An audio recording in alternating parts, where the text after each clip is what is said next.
Guys, we're back with a different project. Check this out.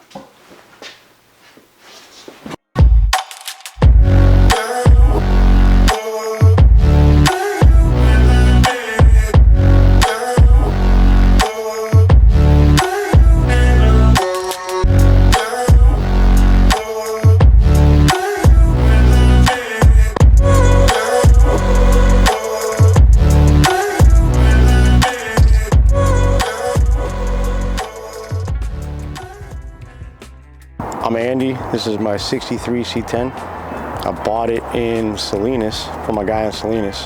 Had it sitting in his yard, sitting in the mud, collecting dust. When I got it from the guy, it ran, but it ran terrible. It was all there. It looked like he had started doing some work on it, like power steering, disc front brakes, but it was a mess. It needed a lot of work.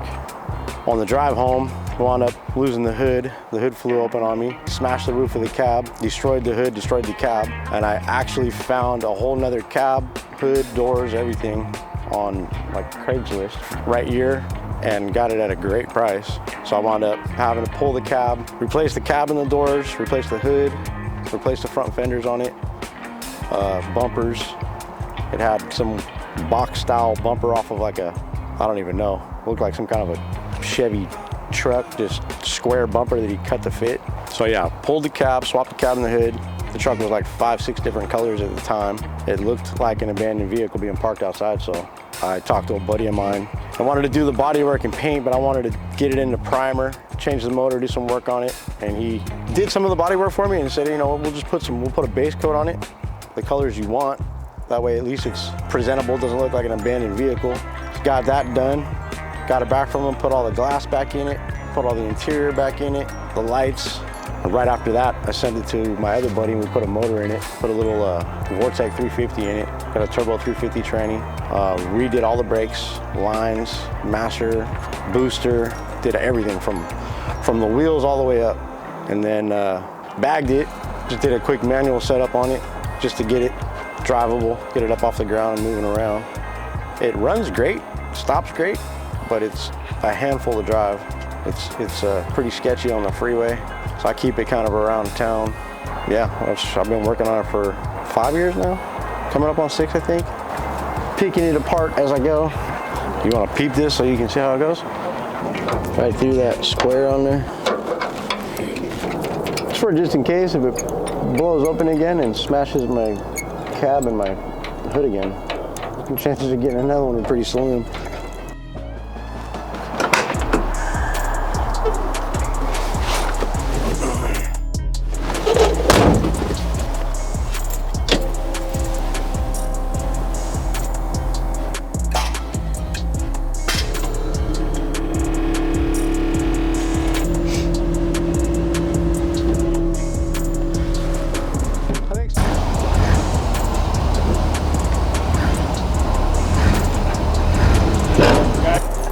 Can you raise that trailer up?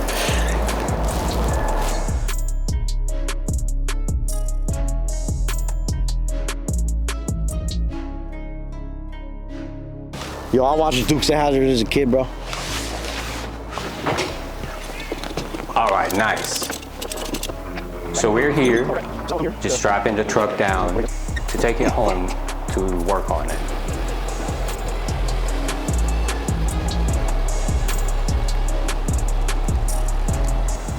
Andy has had a ton of progress on the truck. Actually, he's done a little more work from where he got the truck from initially that he hasn't mentioned. Like the interior on it has sound deadening, and the seats have been recovered. There's also a few things that we need to look into. Andy wants to move the fuel tank to the back of the truck. So we need measurements to make sure we have enough space. Hey, sorry about that. Oh, no worries, man. We also have a bunch of steering components that I need to install. These wheels are 5-lug and the stock ones are 6-lug.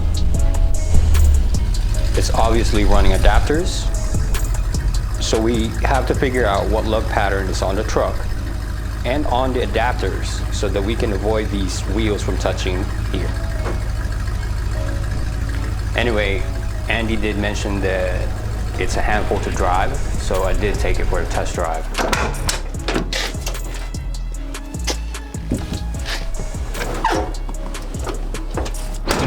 It has a crazy shake at 30 miles an hour, and it gets worse the faster you go.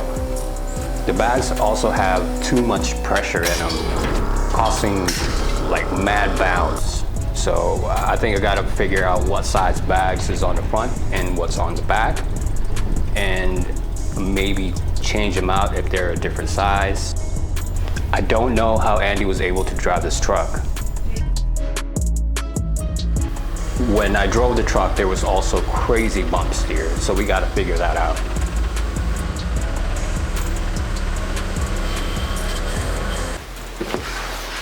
Guys, thanks for watching. Come back next time when we start wrenching on this thing and get it driving nice.